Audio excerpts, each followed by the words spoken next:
Today we are going to be talking about the Gerber Prodigy Survival Combat Knife. And this is probably made by someone who lost a lot of knives and decided, screw it, I am never going to lose a knife again.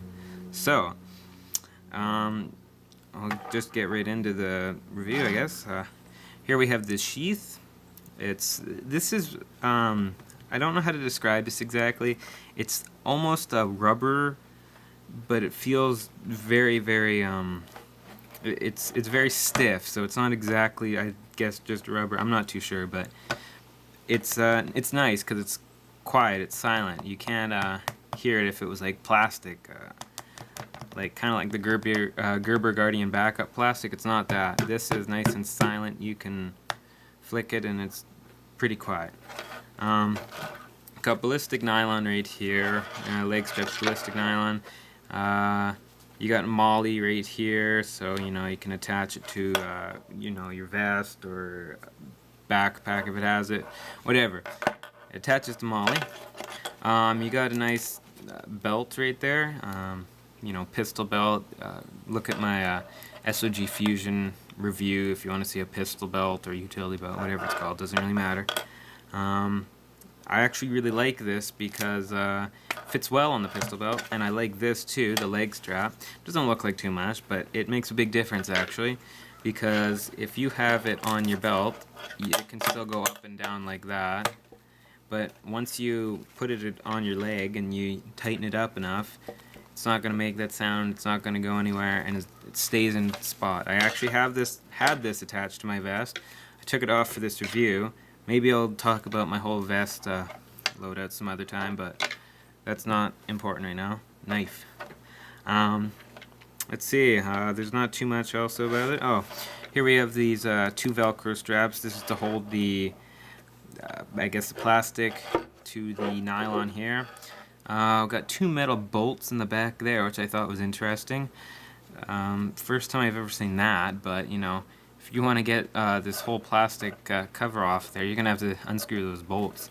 I mean, this is very tight. Like, there's no way you're gonna just be able to rip this off. So that's kind of nice to know that it's a nice, reliable sheath. Trying to get into the knife more, we have two buttons here, up from the regular one button, like the SOG Fusion. That's mainly the ones I see knives with, just one button, like right there. This has two. Why it has two, I don't know. I guess someone, like I said, lost their knife a lot of times and just said, you know what, I'm done with that. We're putting two buttons there. Is there any real point to it? No, not really. It's actually, I wouldn't say, it kind of makes getting the knife out a little bit slower. So if that's a big issue for you, just have that in mind. But other than that, it's fine. The biggest thing about the sheath I didn't mention is that it's quiet, apparently, when you pull it out. I mean, you can use right here where you can put your finger and just pull it out like that. It doesn't make a lot of sound, which is nice, even when putting it in. See, it didn't really make that much sound versus, if it was something else, although that's one of their features that they like to talk about. Here we have the knife itself. I'm not sure if I said this already, but it's MIRS compliant. Google that. I don't really remember what the acronym is, but I do know that it means it meets military standards. So I don't know who can carry it. It depends on the military and whatnot, but some soldiers can carry this knife, and it's totally fine because it's compliant with whatever guidelines it is. The blade right here is 420 high carbon stainless steel, so it's pretty good actually. I like it. It's got a nice what do you call this, non-reflective black anodized. I'm not sure if I said that properly or if that's what it even is, but it's what it is, non-reflective, so that's nice. Gives it a nice tactical look. Only the edge right there is reflective, which isn't exact, it's never a big deal anyways. Overall, this knife is 9.75 inches. The blade is 4.75, which is actually fairly good for this knife. The blade itself is made in USA, so if you like that, if you like the whole Buy American, then, you know, I don't know. Personally, I don't really care as long as it's a good knife, but if that's something you like American-made knives more, then there you go. Sheath is made in China, not like people are exactly gonna get all crybaby about that. Um, what I do like about this knife is that it's nice and balanced. It's nice and lightweight too. I like the handle. Handle's interesting. I'm not sure how to describe it really. It's kind of, I really can't describe it. It's got a good grip, I would say. Fairly good grip. I don't really feel like it would slip that well. Even when you have wet hands, it'd probably hold up.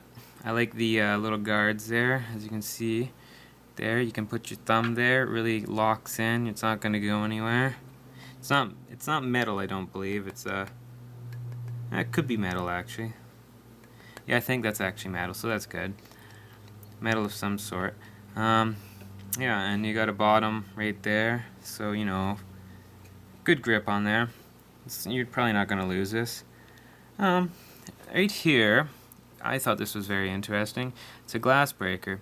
Doesn't really look like that much, but when I feel it, I can actually see this is doing some serious damage to some glass. So that's actually a very nice feature to have. I don't know, you're running around, I have to break some glass. Oh, there it is, right there. So that's always good to have, I guess. As you can see right here, it's partially serrated. I'm not too sure if you can get just a full what do you call it, fine edge blade or whatever. I don't think you can, but I could be wrong. As you can see, I'm going to try to get this thing to focus in on the serrations there. There we go, yeah. As you can see, we have two like teeth and then the groove there, which is nice. I don't know exactly how it cuts versus like the SOG Fusion. That's something when I first got this, I was a little surprised. I wouldn't say disappointed. I was just a little surprised because I expected them to be a bit more deeper. They just don't really look that deep. Although they're not as fine toothed, so they're probably less likely to break if you are cutting something as well. So could be a minus or plus. I'm not too sure about the difference between the different teeth, but I would just say that that's just something to keep in mind. It's not exactly as I would guess say deep. The grooves aren't as deep. The edge of the blade is very, very nice. Mine came sharp out of the box. Like I say though, not all knives come sharp out of the box. I don't know why, but sometimes you gotta sharpen them. But mine did. Really good knife. Definitely happy with it. Retails like all of this sheath and knife, of course. Retails for about I think $50. I paid. I don't know, if you look around you might be able to get it a little bit cheaper. I'm not even too sure how much I paid, but it was a little bit cheaper than $50. But I don't know, this is a very good knife. I like it. Nice and thick. Even the tip is fairly thick, so you can maybe, I know some people sometimes ask me this strange question about crates, but I guess you could open a crate with this because it's a lot more thicker and it's going to take abuse. But yeah, it's definitely something to check out. Gerber Prodigy Survival Combat Knife. The knife that won't let you down, apparently. That's it for this knife. Have another review up pretty soon. Probably right after this, actually. So I'll get one up as quick as I can. So see you later.